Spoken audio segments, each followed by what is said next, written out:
Jordon, sitting here. I have decided to divide this presentation into 3 parts that best define the life of Jordon. Namely, at first I'll talk to you about her past experiences.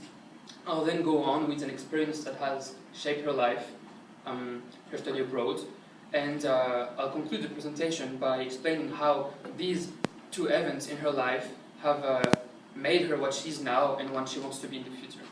So if you have any questions, please feel free to ask me at the end of my presentation. So, it all started in Korea. So, Jordon was born in 1989. Yes, this is her, when she was a kid. She was born in 1989 in Busan, Korea, and she was raised in a proper Korean way. She attended kindergarten, elementary school, and middle school in Busan, when in an environment that we all know to be very competitive. Middle schools and elementary schools in Korea, where it's not very rewarding for young kids who have to attend academies at night and who have to compete for scores, for grades, when they should be enjoying. So this led her, at 15 years old, to drop out of high school. She dropped out of high school with the blessing of her parents, which is very unusual in Korea, where most people follow the same educational way. So she went to a boarding school in Ansan. So for those of you who don't know, boarding school is basically a school where you live full-time. So there's a dorm and you sleep there, and you usually go back to your family during the vacations. So that's what she did. But the main difference in Korea with her boarding school is that it did not follow the public educational system. So basically she had to study by herself for 3 years in order to be able to prepare for the high school exam, for the graduation exam, to be able to enter university, which she did brilliantly because she passed it and she was able to enter the Catholic University in Seoul with a major in Korean law. So following this first part, I'm now going to talk to you about one of the experiences that has really defined and impacted her life.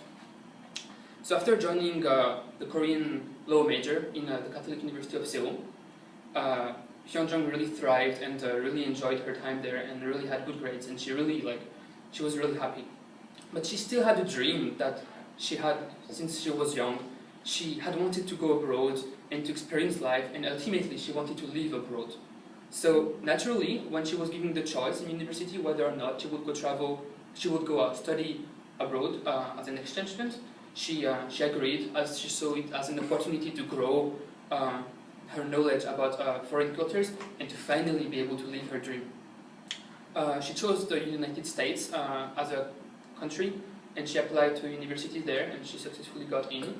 So she went there for a full year, and she really enjoyed her time.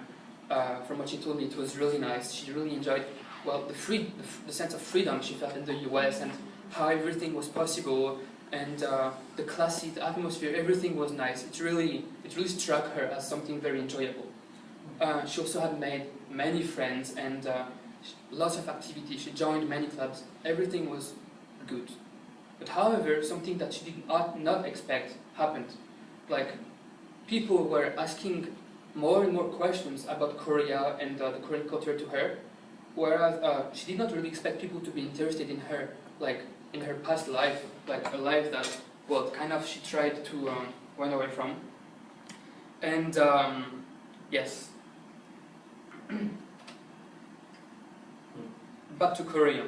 So now I'm going to explain like the transition that she went through when she realized that people abroad were very interested in her own country, and that's when she kind of understood that she was a stranger to her own country, and when she shifted from like being internationally centered to Korea centered.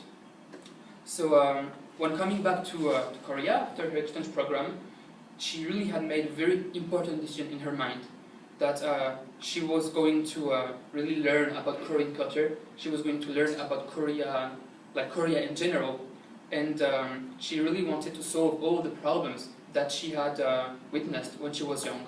Educational problems, cultural problems, all these kind of problems. So she, in other words, she really decided to contribute to her society.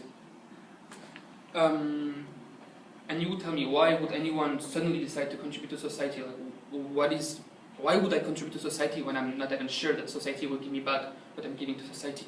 Well, for this, we student like 3 very important reasons. It's that first, giving more than what you get is very self-rewarding. You feel good about yourself, and well, it brings you toward like a positive karma balance, which is very important, especially in Asia. Second of all, well, a small change that she could make in the future, as she says, could benefit hundreds or thousands of people. So she would have a huge impact. And as well, helping other people is very important. It would make her feel good about herself, bring happiness to her, and ultimately raising her self-confidence.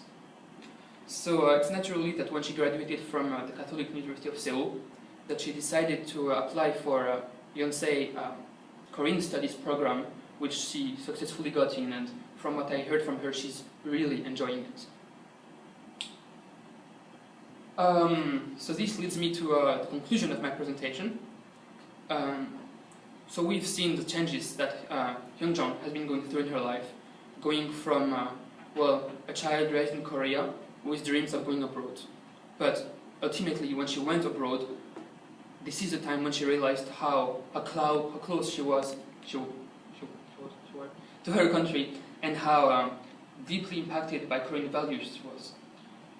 Her goals now for the future, after she graduates, is to well, get into a diplomatic organization in Korea, namely the Korean Foundation. So I thank you for your attention, and if you have any questions, please feel free to ask me now.